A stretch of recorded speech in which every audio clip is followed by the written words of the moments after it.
कैलाश मानसरोवर यात्रा के लिए किस दर्रे का उपयोग किया जाता है?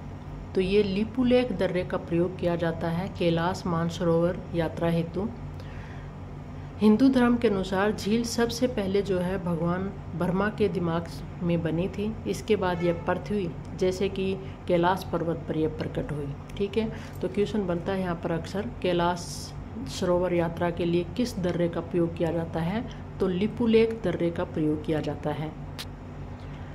कैलाश मानसरोवर की यात्रा के लिए कौन सी सरकार अनुदान देती है? तो उत्तर प्रदेश सरकार जो है ये अनुदान देती है। इसके अतिरिक्त सरकारें भी अनुदान देती हैं। सरकारों में जैसे कर्नाटक की सरकार भी देती है। उत्तर प्रदेश की बात करें तो ये हर नागरिक को 25,000 रुपये देती है उत्तर प्रदेश की सरकार। नेक्स्ट क्वेश्चन है कि क्षेत्रफल की दृष्टि से भारत का सबसे छोटा संघ राज्य कौन सा है, यानी सबसे छोटा यूनियन टेरिटरी कौन सा है? तो यहाँ पर राइट आंसर होगा ए का लक्षद्वीप जो है ये सबसे छोटा यूनियन टेरिटरी है। क्षेत्रफल के हिसाब से सबसे छोटा है लक्षद्वीप।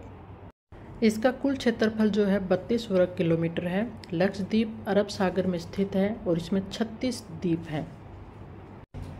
लक्षद्वीप को पहले लकाडीव द्वीप समूह के रूप में जाना जाता था।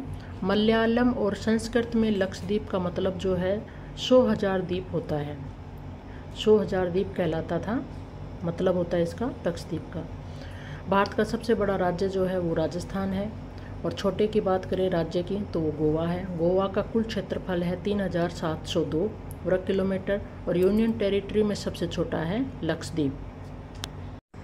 नेक्स्ट क्वेश्चन है अलकनंदा नदी और भागीरथी नदी के संगम का क्या नाम है, यानी ये दोनों नदियां जहां पर मिलती हैं उस संगम का क्या नाम है?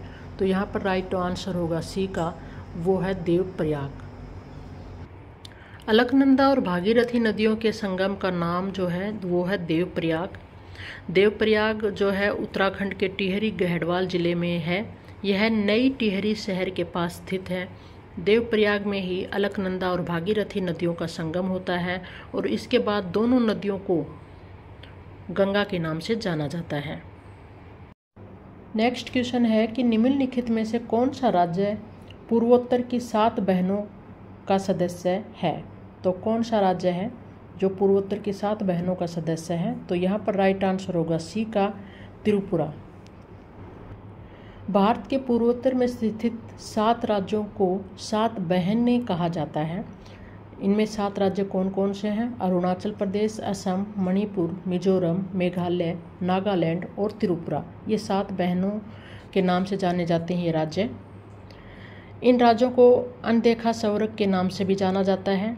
इन राज्यों का कुल क्षेत्रफल भारत के कुल क्षेत्रफल का लगभग 7% है। ठीक है, 7% है इन राज्यों का क्षेत्रफल। इन राज्यों तक पहुंचने का एकमात्र रास्ता जो है वो है सिलीगुड़ी कॉरिडोर, जिसे हम चिकन नेक के नाम से भी जाना जाता है इसको। तो ये क्वेश्चन आता है, यहाँ से ध्यान रखना है। नेक्स्ट क्वेश्चन है कि केरल तट को क्या कहते हैं? तो केरल तट को हम कहते हैं मालाबार तट। ठीक है, केरल तट को क्या कहते हैं? मालाबार तट। ऑप्शन नंबर ए यहाँ पर राइट होगा। यह तट कर्नाटक के तटीय क्षेत्र और केरल राज्य के ज़्यादातर हिस्सों को शामिल करता है, मालाबार तट। नेक्स्ट क्वेश्चन है कि पौंग बांध किस नदी पर स्थित है? तो ये व्यास नदी पर स्थित है। तो राइट होगा ऑप्शन सी, व्यास नदी पर स्थित है पौंग बांध। हिमाचल प्रदेश के कांगड़ा जिले के शिवालिक पहाड़ियों के आर्द्र भूमि पर व्यास नदी पर बांध बनाकर एक जलाशय का निर्माण किया गया है, जिसे हम महाराणा प्रताप सागर भी कहते हैं। इसका अन्य नाम जिसे महाराणा प्रताप सागर भी कहा जाता है, इसे पौंग जलाशय या पौंग बांध के नाम से भी जाना जाता है। हिमाचल प्रदेश में कुल 16 बांध हैं। पौंग बांध जो है हिमाचल प्रदेश का सबसे छोटा बांध है। हिमाचल प्रदेश का सबसे छोटा बांध है ये। इसकी ऊंचाई जो है 436 फीट है। तो हिमाचल प्रदेश में कुल बांध 16 हैं, जिसमें सबसे छोटा है पौंग बांध। और बात करें भारत का सबसे ऊंचा बांध जो कि मिट्टी भरा बांध है, तो वो है पौंग बांध, जिसका निर्माण 1975 में किया गया था। तो हिमाचल प्रदेश का तो सबसे छोटा बांध है ये। हिमाचल प्रदेश में 16 बांध है, जिनमें सबसे छोटा बांध है ये पौंग बांध। लेकिन मिट्टी से भरे बांध की बात करें तो पूरे भारत में सबसे ऊंचा बांध है ये।